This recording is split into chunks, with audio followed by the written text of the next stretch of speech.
Alicia, there's this whole thing, again, knowing several musicians, is this idea of you must brand yourself.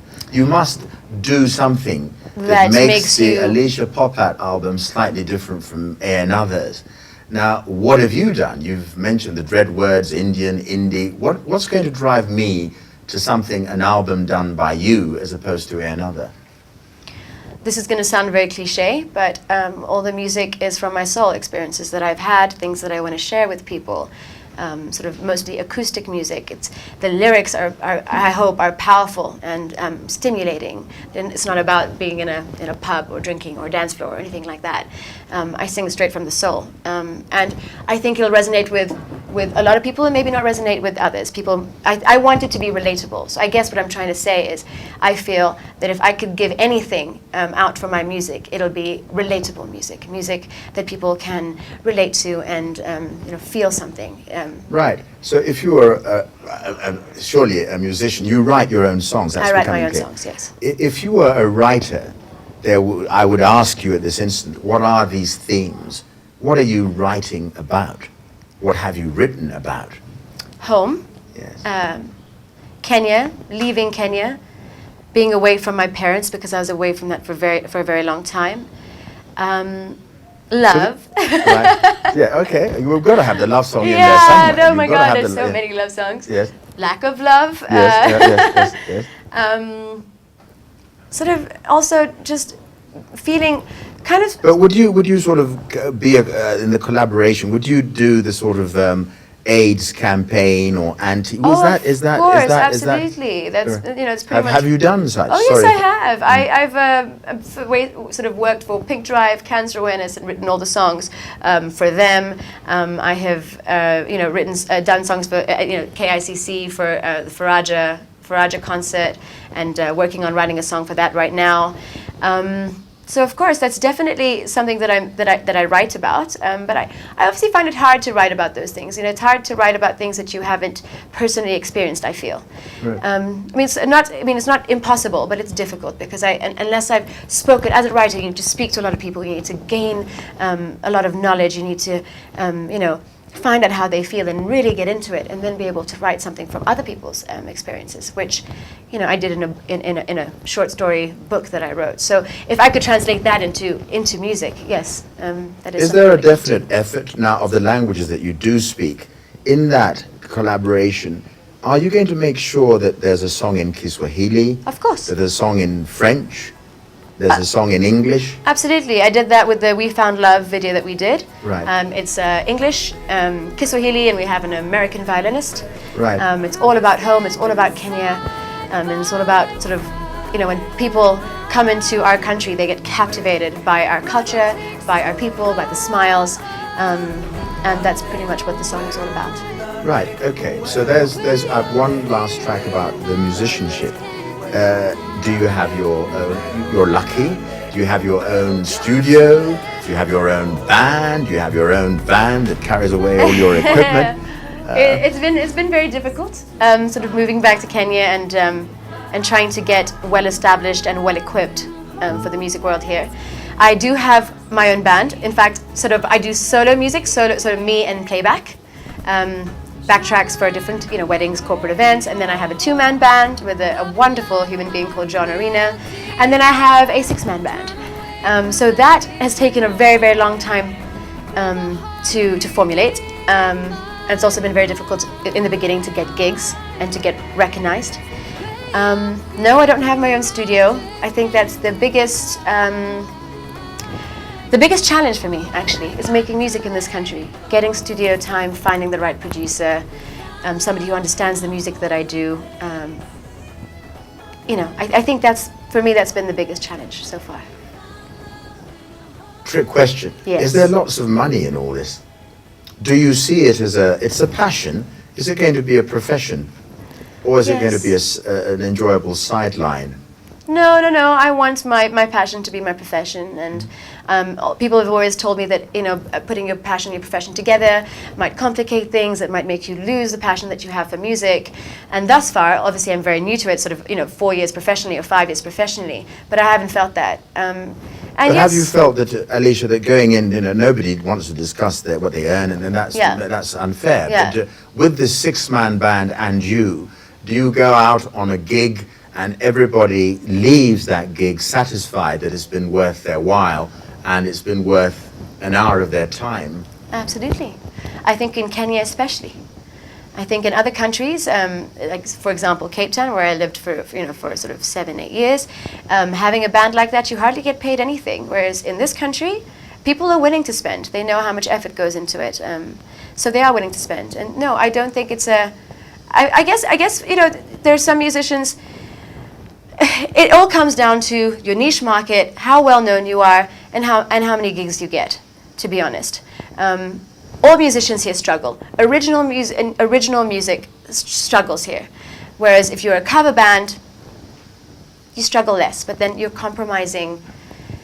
Right, because people do want to hear, play us that song. Exactly, but you're Malaika, compromising please, your Jambo, own Jambo expression Bwana. as Yes. well. Right. So I find that I've compromised a lot of my own expression by being a cover singer. Right. And I've spent a lot more time performing other people's music than my own. Right. And that's something that I'm going to change.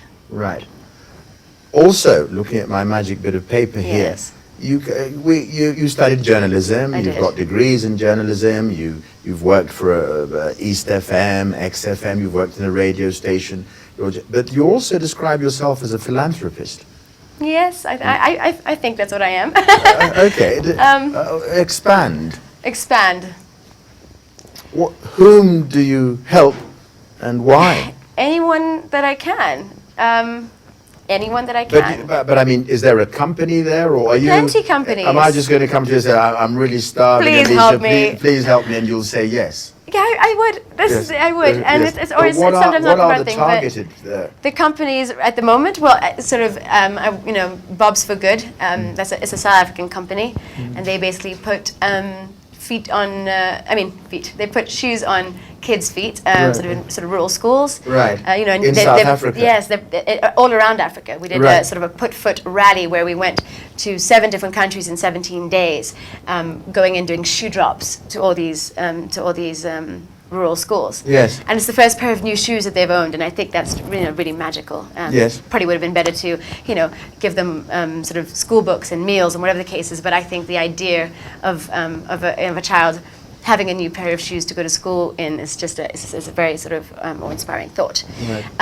Cancer awareness, Pink Drive, Faraja, and I'm at the moment. What is Pink Drive? What is Farage? You must assume that we know nothing. Yes, of course. Okay, so Pink Drive is sort of a cancer awareness organization, and what they do is it's sort of also targeted towards women mostly, and breast cancer, and basically targeted on changing the stigma of what it means to have cancer, to have people know, the support system for a cancer patient to know that all they really need is time and support, and for you not to feel that they're terminally ill, but to inject them with positive energy and just be there for them.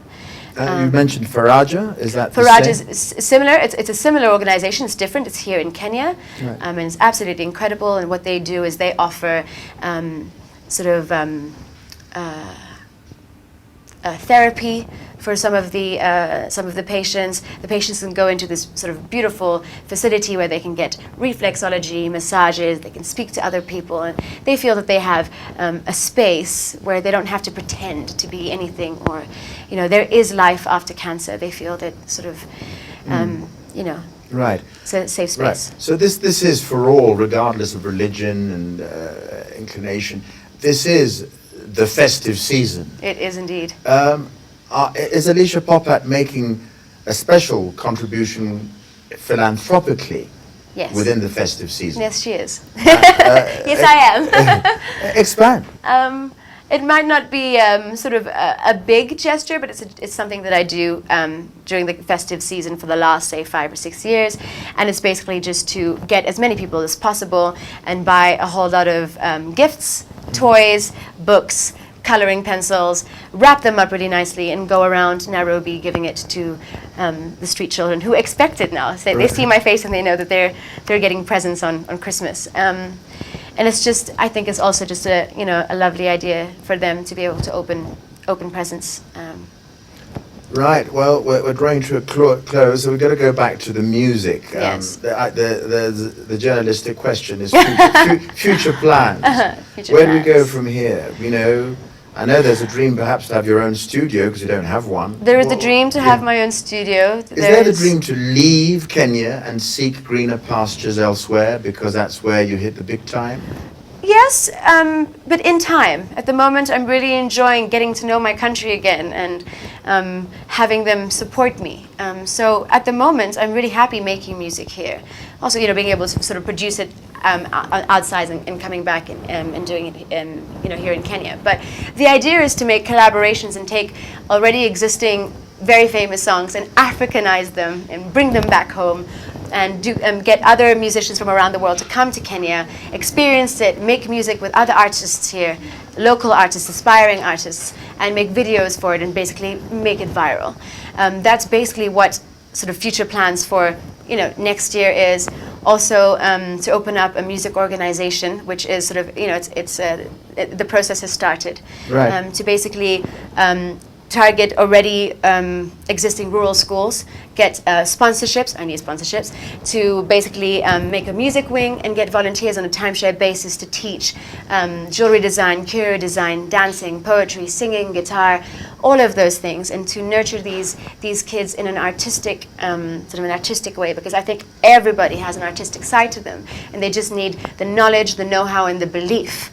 And I know that the people that I'm going to get on board will have a world of knowledge and so much belief in these kids, and I really feel that this is something that could work, and mostly it could work in Kenya because we're such a tight-knit group of people and we all care about each other, and I really feel that this is something that could be amazing. So future plans is that's the major plan. And it's also to inspire people through my music the way I've been inspired, and to follow my passion and to follow my dream. I'm in this for the long haul. I'm in this for my life. Right, and Alisha Popat, we wish you all the very best. Thank you very much.